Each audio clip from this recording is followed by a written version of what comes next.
"But think, Cam, it's only an old pig," said Mrs. Ramsay, "a nice black pig like the pigs at the farm." But Cam thought it was a horrid thing branching at her all over the room.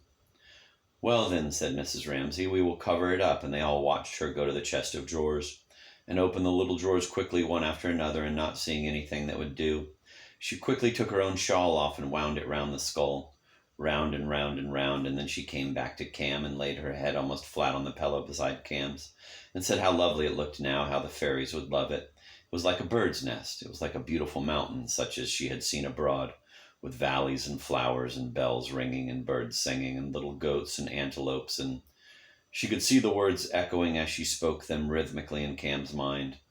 And Cam was repeating after her how it was like a mountain, a bird's nest, a garden, and there were little antelopes, and her eyes were opening and shutting, and Mrs. Ramsay went on speaking still more monotonously, and more rhythmically and more nonsensically, how she must shut her eyes and go to sleep and dream of mountains and valleys and stars falling and parrots and antelopes and gardens and everything lovely, she said, raising her head very slowly and speaking more and more mechanically, until she sat upright and saw that Cam was asleep. "Now," she whispered, crossing over to his bed, "James must go to sleep too, for see," she said, "the boar's skull was still there. They had not touched it. They had done just what he wanted. It was there quite unhurt. He made sure that the skull was still there under the shawl, but he wanted to ask her something more. Would they go to the lighthouse tomorrow? No, not tomorrow, she said, but soon, she promised him, the next fine day. He was very good. He lay down, she covered him up, but he would never forget, she knew, and she felt angry with Charles Tansley, with her husband, and with herself, for she had raised his hopes. Then, feeling for her shawl and remembering that she had wrapped it round the boar's skull, she got up and pulled the window down another inch or two and heard the wind, and got a breath of the perfectly indifferent chill night air, and murmured good night to Mildred, and left the room and let the tongue of the door slowly lengthen in the lock and went out.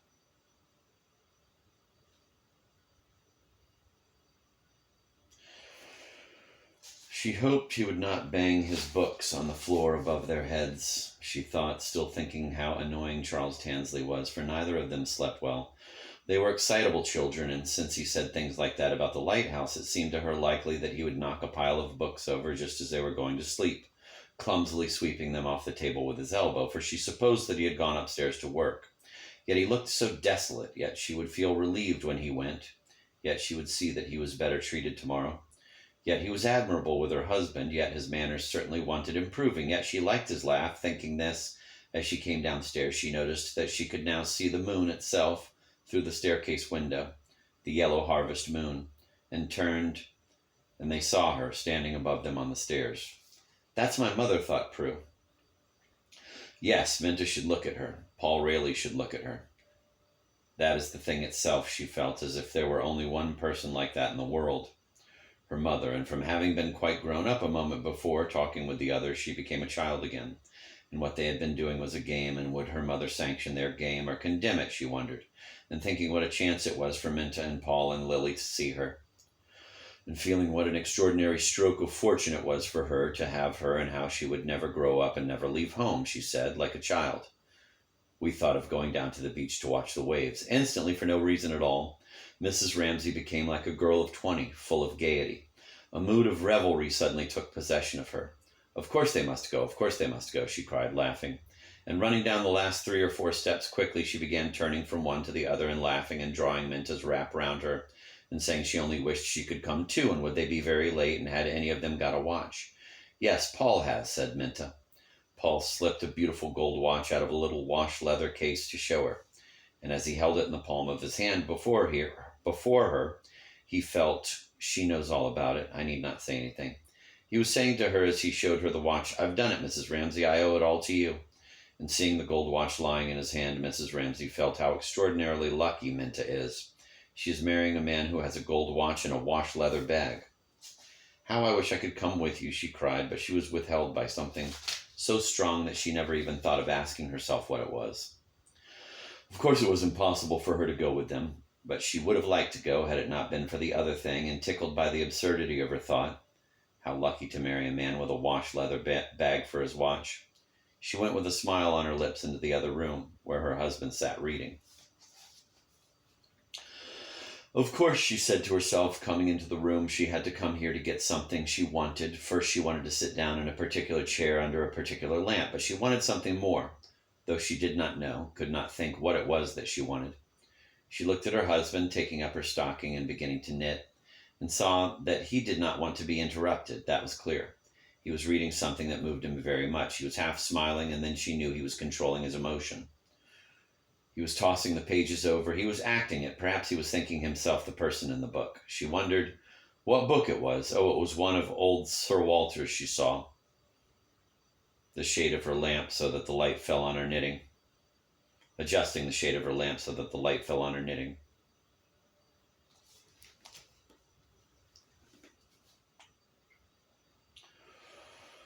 For Charles Tansley had been saying, she looked up as if she expected to hear the crash of books on the floor above, had been saying that people don't read Scott anymore. Then her husband thought, that's what they'll say of me, so he went and got one of those books. And if he came to the conclusion that's true what Charles Tansley said, he would accept it about Scott. She could see that he was weighing, considering, putting this with that as he read, but not about himself. He was always uneasy about himself. That troubled her. He would always be worrying about his own books. Will they be read? Are they good? Why aren't they better? What do people think of me? Not liking to think of him so, and wondering if they had guessed at dinner why he suddenly became irritable when they talked about fame and books lasting, wondering if the children were laughing at that. She twitched the stocking out, and all the fine gravings came drawn with steel instruments about her lips and forehead. And she grew still like a tree which has been tossing and quivering, and now, when the breeze falls, settles leaf by leaf into quiet.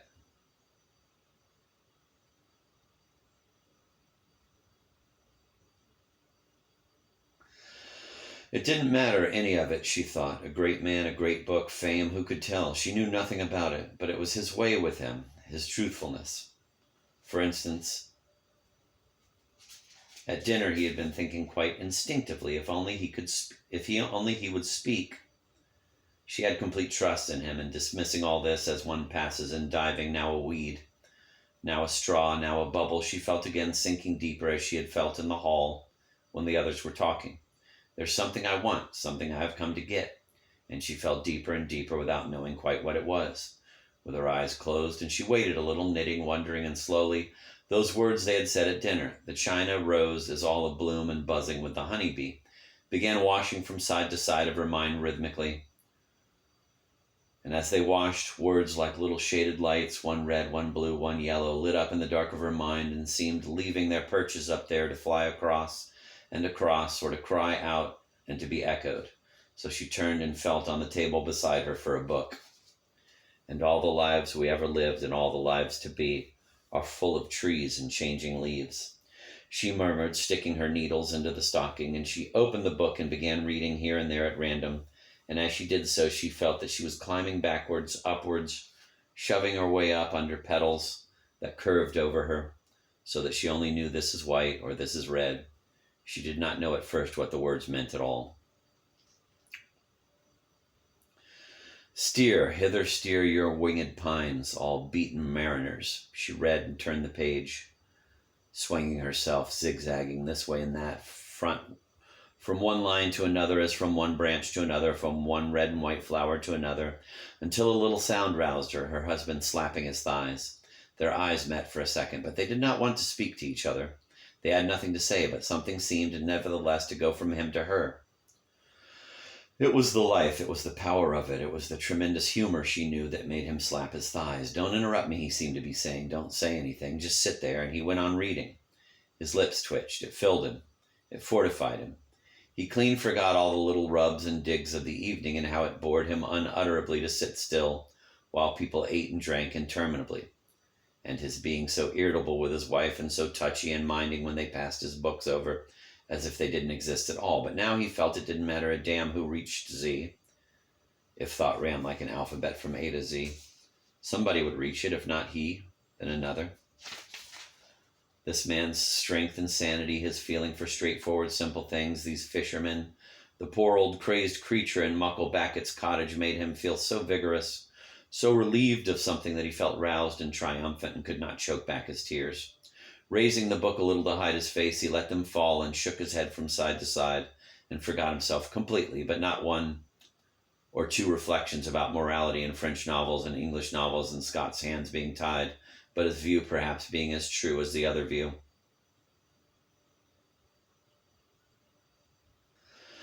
Forgot his own brothers and failures completely, and poor Steenie's drowning in Mucklebacket's sorrow. That was Scott at his best, and the astonishing delight and feeling of vigor that it gave him. Well, let them improve upon that, he thought as he finished the chapter. He felt that he had been arguing with somebody and had got the better of him. They could not improve upon that, whatever they might say, and his own position became more secure. The lovers were fiddlesticks, he thought, collecting it all in his mind again. That's fiddlesticks. That's first rate, he thought, putting one thing beside another, but he must read it again. He could not remember the whole shape of the thing. He had to keep his judgment in suspense. So he returned to the other thought. If young men did not care for this, naturally they did not care for him either. One ought not to complain, thought Mr. Ramsay, trying to stifle his desire to complain to his wife that young men did not admire him. But he was determined. He would not bother her again. Here he looked at her reading. She looked very peaceful reading. He liked to think that everyone had taken themselves off and that he and she were alone. The whole of life did not consist in going to bed with a woman, he thought, returning to Scott and Balzac, to the English novel and the French novel. Mrs. Ramsay raised her head and, like a person in a light sleep, seemed to say that if he wanted her to wake, she would. She really would, but otherwise might she go on sleeping just a little longer, just a little longer. She was climbing up those branches, this way and that, laying hands on one flower and then another. Nor praise the deep vermilion in the rose, she read. And so reading, she was ascending, she felt, onto the top, onto the summit. How satisfying, how restful. All the odds and ends of the day stuck to this magnet. Her mind felt swept, felt clean. And then there it was, suddenly entire. She held it in her hands. Beautiful and reasonable, clear and complete. The essence sucked out of life and held round it here. The sonnet. But she was becoming conscious of her husband looking at her. He was smiling at her quizzically, as if he were ridiculing her gently for being asleep in broad daylight, but at the same time he was thinking, go on reading. You don't look sad now, he thought, and he wondered what she was reading and exaggerated her ignorance, her simplicity, for he liked to think that she was not clever, not book-learned at all. He wondered if she understood what she was reading. Probably not, he thought. She was astonishingly beautiful. Her beauty seemed to him, if that were possible, to increase, yet seemed it winter still, and you away, as with your shadow I with these did play. She finished. Well, she said, echoing his smile dreamily, looking up from her book. As with your shadow I wish these did play. She murmured, putting the book on the table. What had happened, she wondered, as she took up her knitting since she had seen him alone. She remembered dressing and seeing the moon, Andrew holding his plate too high at dinner, being depressed by something William had said, the birds in the trees, the sofa on the landing, the children being awake, Charles Tansley waking them with his books falling. Oh no, that she had invented. And Paul having a wash leather case for his watch. Which should she tell him about? They're engaged, she said, beginning to knit. Paul and Minta. So I guessed, he said. There was nothing very much to be said about it. Her mind was still going up and down with the poetry. He was still feeling very vigorous, very forthright after reading about Steenie's funeral. So they sat silent. Then she became aware that she wanted him to say something. Anything, she thought, going on with her knitting. Anything will do. How nice it would be to marry a man with a wash leather bag for his watch, she said, for that was the sort of joke they had together. He snorted. He felt about this engagement as he always felt about any engagement. The girl is much too good for that young man. Slowly it came into her head. Why is it then that one wants people to marry? What was the value, the meaning of things? Every word they said now would be true.